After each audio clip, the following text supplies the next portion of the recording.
ప్రశ్న రావణ్ను చంపేస్తారు. ఈ విషయం చెప్పింది ఎవరంటే ప్రముఖ అడ్వకేటు జై భీమ్ పార్టీ వ్యవస్థాపకుడు జడ శ్రవణ్ కుమార్. ఆయన ఈ విషయంలో మొదటి నుంచి కూడా చాలా తీవ్రంగా ఫాలో అవుతున్నాడు. ఆహ్, రావణ్‌ని ఎక్కడికి తీసుకెళ్తే అక్కడ ఆయన కోర్టుల్లో వాదిస్తున్నాడు. బెయిల్ పిటిషన్‌లు వేస్తున్నాడు. సో, ఆయన మొదటి నుంచి కూడా దీన్ని ఖండిస్తున్నాడు గట్టిగా. ఆయన ఇప్పుడేమంటున్నాడంటే వీళ్ళు ఒక పద్ధతి ప్రకారం చేస్తున్నారు. ఒక కేసులో బెయిల్ వస్తే ఇంకొక కేసులో అరెస్ట్ చేస్తున్నారు. పాత కేసుల్ని తవ్వి తీస్తున్నారు. ఒకే నేరంలో అనేక ఎఫ్ఐఆర్‌లు నమోదు చేస్తున్నారు. ఇది సుప్రీంకోర్టు తీర్పుకి విరుద్ధము. దేశంలో అన్ని చేంజ్ అయ్యాయి. మీ నగలు కూడా చేంజ్ చేయండి. మీ పాత నగకు గ్రాముకి 150 రూపాయలు ఎక్స్ట్రా పొంది కొత్త నగలు తీసుకోండి. అదే తక్కువ తరుగుకు మీ లలితలో మాత్రమే. ఒక నేరం చేసినప్పుడు ఒకే ఎఫ్ఐఆర్ ఉండాలి. ఒకవేళ డిఫరెంట్ కంప్లైంట్లు వచ్చినా కూడా వాటన్నిటినీ ఒక దగ్గరికే తీసుకురావాలి. కానీ ఒక నేరంలో అనేక ఎఫ్ఐఆర్లు పెట్టి అనేక అరెస్టులు చేయడం అనేది కరెక్ట్ కాదని సుప్రీంకోర్టు చాలాసార్లు చెప్పింది. ఇక్కడ హైకోర్టు కూడా, ఆంధ్రప్రదేశ్ హైకోర్టు కూడా చెప్పింది. అయినా కూడా వీళ్ళు ఫాలో కావట్లేదు అనేది ఒక ఆరోపణ. రెండో ఆరోపణ ఏంటంటే ప్రశ్న రావణ్ని మొన్న జూన్ 30 అరెస్ట్ చేశారు. చేసి హైదరాబాద్ నుంచి పిఠాపురం తీసుకెళ్లారు. ఎందుకంటే పిఠాపురంలో బొజ్జా కుమార్ అని ఒక జనసేన నాయకుడు ఇతని మీద కంప్లైంట్ ఇచ్చాడు.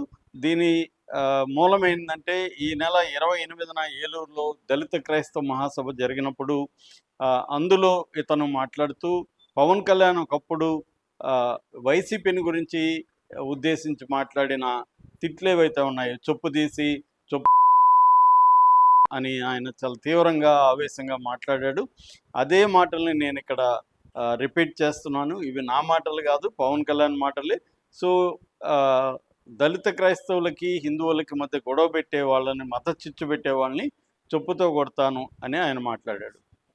దీని మీద పవన్ కళ్యాణ్ని అవమానించినారని చెప్పి ఆయన మీద కేసులు పెట్టారు. సో దానికి సంబంధించి ఆయనకి ఇప్పటి వరకు మనకు తెలిసిన సమాచారం మేరకు ఇటు పిఠాపురం, దాని తర్వాత సర్పవరం, దాని తర్వాత మచిలీపట్నంలో యనగొదురు పోలీస్ స్టేషను, ఇలాగా వరుసగా దాదాపు 30 కేసులు ఉన్నాయి. ఇప్పటివరకు ఆయన 3 కేసుల్లో బెయిల్ వచ్చిందని చెప్తున్నారు. ఇంకొక కేసులో ప్లాన్డ్గా, ఎందుకంటే కోర్టులు బెయిల్ ఇచ్చేస్తున్నారు కాబట్టి ఆయనకి ఈసారి ప్లాన్డ్గా ఏం చేస్తున్నారంటే కోర్టుకి పెట్టకుండా తహసీల్దార్ దగ్గరికి ఈరోజు తీసుకెళ్లే అవకాశాలు ఉన్నాయి. అందుకని నిన్న కోర్టుకి పెట్టకుండా కావాలని లేట్ చేసి ఈరోజు తహసీల్దార్ దగ్గర తీసుకెళ్ళి, తహసీల్దార్ అయితే గవర్నమెంట్ ఎంప్లాయీ కాబట్టి ఆయనకి ఆయన గవర్నమెంట్ ఏం చెప్తే అధికారులు, పై అధికారులు ఏం చెప్తే అది చేసే అవకాశం ఉంది కాబట్టి ఆయన ఇన్ఫ్లుయెన్స్ చేసి ఇతన్ని జైలుకి పెట్టాలన్న ప్లాను ఉందని జడ శ్రవణ్ కుమార్ అంటున్నాడు. ఎందుకంటే తహసీల్దార్కి 7 రోజుల పాటు రిమాండ్ విధించే అధికారాలు ఉంటాయి, మెజిస్టీరియల్ అధికారాలు ఉంటాయి. సో తహసీల్దార్ దగ్గరికి ఈరోజు తీసుకెళ్తారు. సో దానికి జడ శ్రవణ్ కుమార్ తీవ్రంగా హెచ్చరిస్తున్నాడు. ఇదే కానీ జరిగితే ఈ తహసీల్దార్ ఉద్యోగం పోతుంది, నేను హైకోర్టుకి వెళ్తాను, వెళ్ళి దీని మీద మాట్లాడతాను, ఈ పోలీసుల ఉద్యోగాలు కూడా పోతాయి అని ఆయన చెప్తున్నాడు. ఎందుకంటే 24 గంటల్లో కోర్టుకు ప్రొడ్యూస్ చేయలేదు వీళ్ళు, కాబట్టి నేను వెళ్తాను అంటున్నాడు. అలాగే తహసీల్దార్ కానీ రూల్స్కి విరుద్ధంగా వెళ్తే నేను హైకోర్టులో వేస్తాను అంటున్నాడు. మరోవైపు జనసేన ఎప్పుడూ లేని విధంగా చాలా తీవ్రంగా రావణ్ మీదకి వెళ్ళింది. ఇటు పిఠాపురంలో ఉన్నప్పుడు అటాక్ చేశారు. దాని తర్వాత సర్పవరం పోలీస్ స్టేషన్లో పోలీసుల వెహికల్ మీద అటాకులు చేశారు, దాడి చేశారు. దాని తర్వాత యనగొదూరులో పోలీస్ స్టేషన్, మచిలీపట్నంలో పోలీస్ స్టేషన్ మీద దాడి, పోలీస్ స్టేషన్ లోపలికి కూడా వెళ్ళారు. సో పోలీసుల ఎదురుగానే అతని మీద దాడి కూడా చేశారు. ఆ విజువల్స్ అంతా కూడా వైరల్ అవుతున్నాయి.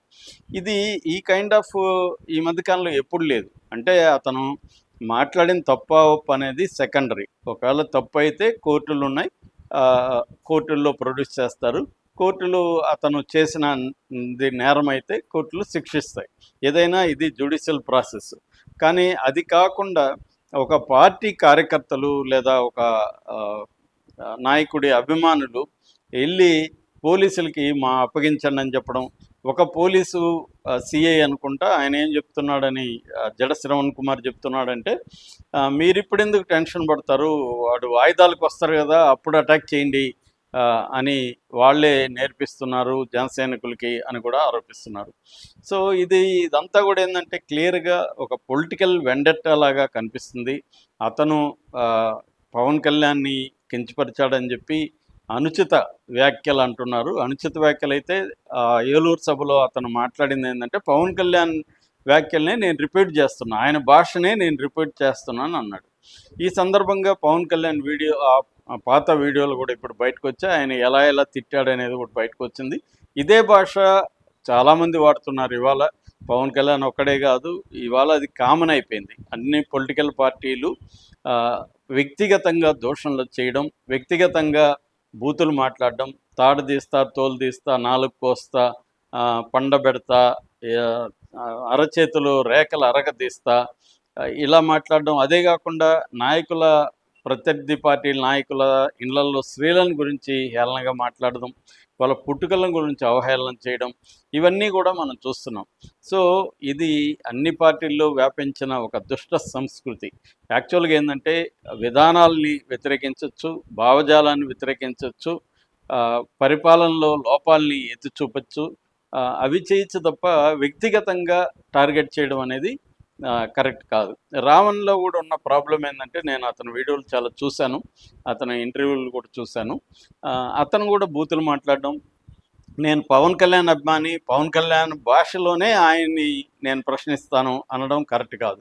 పవన్ కళ్యాణ్ ఒకవేళ భాష బాగాలేదంటే బాగాలేదని మనం చెప్పచ్చు తప్ప ఆయన భాష బాగాలేదు కాబట్టి నేను కూడా అదే భాషలో ఆయన విమర్శిస్తానడం అది క్లియర్గా మెచ్యూరిటీ లేదని అర్థమవుతుంది. ప్రశ్నించాలి, ఖచ్చితంగా ప్రశ్నించవచ్చు. ప్రతి పౌరుడికి హక్కు ప్రశ్నించడం. ఎందుకంటే మనం ఎన్నుకుంటేనే డిప్యూటీ సీఎం అయినా, సీఎం అయినా, ఎవరైనా ప్రజలు ఎన్నుకోకపోతే వాళ్ళు అధికారంలోకి రారు. ప్రజలు ఎన్నుకునే హక్కు ఉన్నప్పుడు ప్రజాస్వామ్యంలో తాము ఏమి ఆశించి వాళ్ళని ఎన్నుకుంటామో అవి అట్లాగే వాళ్ళు ఏమి హామీలు ఇచ్చి అధికారంలోకి వచ్చారో, మనల్ని ఇన్ఫ్లుయెన్స్ చేసి వచ్చారు, ఆ హామీలు నెరవేర్చినప్పుడు, పరిపాలన సరిగా లేనప్పుడు, అవినీతితో ఇంకోటో జరుగుతున్నప్పుడు ఖచ్చితంగా పౌరులు ప్రశ్నించాలి. అది ఆ పౌరులు ప్రశ్నిస్తేనే డెమోక్రసీ నిలుస్తుంది.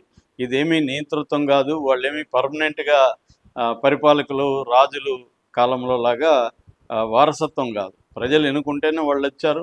ప్రజలు ఎందుకు ఎన్నుకున్నారో ఆ పని చేయకపోతే ప్రజలు ప్రశ్నించే అధికారం ప్రజలకు ఉంది. ఇదంతా కూడా మన ఇండియన్ కాన్స్టిట్యూషన్ ఇస్తుంది. అయితే ఆ ప్రశ్నించే క్రమంలో కావాలని వ్యక్తిత్వ హననం, అంటే వ్యక్తుల్ని గురించి దారుణంగా మాట్లాడడం, బూతులు మాట్లాడడం తప్పు.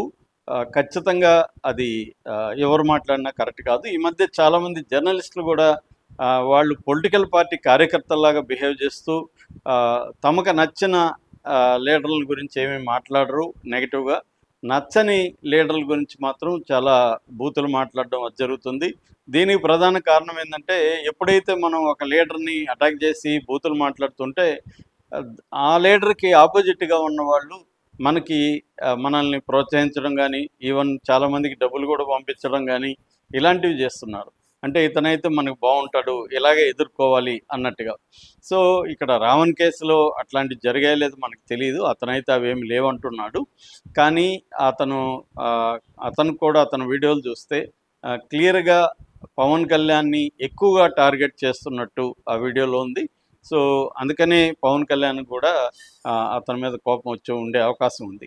కాకపోతే ఏంటంటే ఒక పదవిలో ఉన్నప్పుడు మన వ్యక్తిగత రాగద్వేషాలకు అతీతంగా, ఎందుకంటే ప్రమాణ స్వీకారంలోనే ఇవన్నీ ఉంటాయి. నేను రాగద్వేషాలు అతీతంగా పనిచేస్తానని ప్రమాణం చేస్తారు.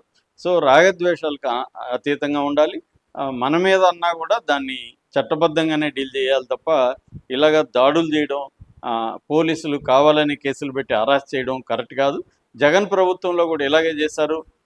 చింతల ప్రభాకర్ లాంటి వాళ్ళ మీద 60-70 కేసులు పెట్టి ఒక కేసులో బెయిల్ వేస్తే మళ్ళీ ఇంకొక కేసులు అరెస్ట్ చేశారు. అదే మెథడ్ ఇప్పుడు వీళ్ళు కూడా ఫాలో అయితే అర్థం ఉండదు. ఎందుకంటే జగన్ కంటే బెటర్ పరిపాలన ఇస్తాము, బెటర్ వెల్ఫేర్ ఇస్తాము, బెటర్ అభివృద్ధి చేస్తామని అధికారంలోకి వచ్చినప్పుడు జగన్ కంటే వరస్ట్ అన్న పేరు తెచ్చుకోవడం కరెక్ట్ కాదు.